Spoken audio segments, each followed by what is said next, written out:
রূপশ্রী প্রকল্পের টাকা না পাওয়ায় সরকারি কর্মচারীর উপর চড়াও হওয়ার অভিযোগ। তৃণমূল নেতা এনামুল হকের বিরুদ্ধে মারধরের অভিযোগ।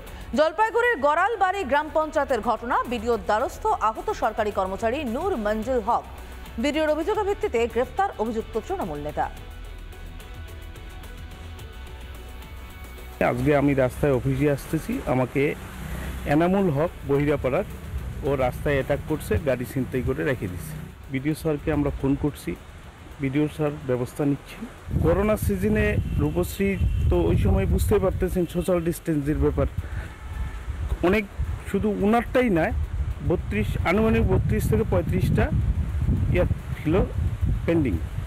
তো ওর মধ্যে উনিও পাননি, উনার মেয়েও পায়নি। এটাই আমার উনার রাগের প্রতিক্রিয়া। খবরটা পেয়েছি, সঙ্গে সঙ্গে আমি গেছি ওখানে। এবং দেখুন, কোন দলের বা কোন এগুলো তো আমরা খোঁজ নিই না কখনো। আমরা দলমত নির্বিশেষেই কাজ করি। আমাদের প্রত্যেকটা কর্মচারী সাধারণ মানুষের জন্য কাজ করার জন্য সারাদিন দিবারাত্র কাজ করে চলেছে। তো যেহেতু এরকম ঘটনা একটা ঘটেছে এবং তিনি মদ্যপ অবস্থায় ছিলেন, আমি সেটা পুলিশকে জানিয়ে ওনাকে অ্যারেস্ট করিয়েছি। পরবর্তী ক্ষেত্রে পুলিশ এবং আমাদের তরফ থেকে যা যা লিগ্যাল প্রসিডিওর করা দরকার হবে সেগুলো আমরা করব। এনামুল নামটা আপনাদের কাছ থেকেই শোনা।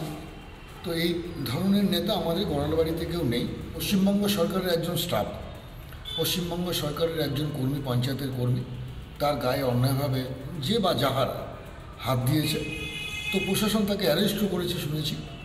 তো আমরা প্রশাসনের পাশেই আছি এবং এই ধরনের ঘটনা যারা করে তাদের কঠোর থেকে কঠোরতম শাস্তি আমরা তৃণমূল কংগ্রেসের পক্ষ থেকে আমরা দাবি জানাই। লুটেপুটে খাওয়াকেই যেন অভ্যাসে পরিণত করেছে শাসক তৃণমূল। তাই ক্ষমতার লোভে জেলায় জেলায় গোষ্ঠীদ্বন্দ্বে কোণঠাসা শাসক। গোসাবায় সমবায় নির্বাচনে বিধায়ক ঘনিষ্ঠের সঙ্গে জোর লড়াই এলাকারই তৃণমূল নেতার। 6টি আসনের 6টিতেই প্রার্থী দাখিল দুপক্ষেরই। অন্যদিকে উন্নয়নের ধুয়ো তুলে আউশ গ্রামে গায়ের জোরে ক্ষমতা দখল তৃণমূলের।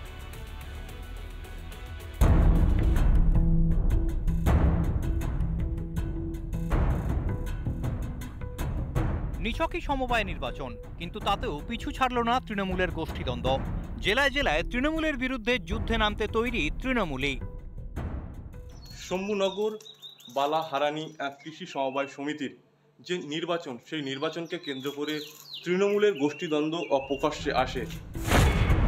সমবায় সমিতির মোট আসন 6। 28শে মার্চ সমবায় নির্বাচন। 6টি আসনেই প্রার্থী বিধায়ক ঘনিষ্ঠের, পাল্টা 6টি আসনে প্রার্থী বিরুদ্ধ গোষ্ঠীর। গোষ্ঠীকন্দল নিয়ে মুখ পুড়েছে শাসক দলের। ক্যামেরার সামনে কার্যত মুখ লুকোতে ব্যস্ত তৃণমূল নেতারা। তৃণমূলই তো সব জায়গায় আছে, তো তৃণমূলের প্রার্থী দেবো না কেন? আচ্ছা, আপনি কি বিধায়কের থেকে প্রার্থী দিলেন? বিধায়কের এদিকে তৃণমূলের অন্তর্দ্বন্দ্ব নিয়ে মুখ খুলে শ্যাম রাখি না কুল রাখি দশা নির্বাচনী আধিকারিকের। আমি তৃণমূলের লোক, কিন্তু এখানে তৃণমূলের মেম্বারদের মধ্যে একটা তৈরি হয়েছে, মানে লড়াই তৈরি হয়েছে। এখানে আমি বলবো, আমাদের যে মেম্বাররা রয়েছে সেই মেম্বারদের মধ্যে এরাই দাঁড়িয়েছে। শাসক দলের গোষ্ঠীকন্দলকে চরম কটাক্ষ বিজেপির। যবে থেকে সুব্রত মণ্ডল গোসাবার বিধায়ক হন, তখন থেকে তৃণমূলের গোষ্ঠীদ্বন্দ্ব মাথাচাড়া দিয়েছে গোসাবাতে। এর রেসারেসির ফলে 2 মাস আগেই বালি 1 নম্বর পঞ্চায়েতে এরকম একটা সমবায় নির্বাচন ছিল, সেখানে তৃণমূল কোনো প্রার্থী দিতে পারেনি এই গোষ্ঠীকন্দলের কারণে। একদিকে গোষ্ঠীকন্দলে গোসাবায় যখন জেরবার শাসক দল, তখন আবার গায়ের জোরে সমবায় দখলের অভিযোগ পূর্ব বর্ধমানে। যদিও বিরোধীদের অভিযোগ উড়িয়ে দিয়েছে শাসক নেতৃত্ব।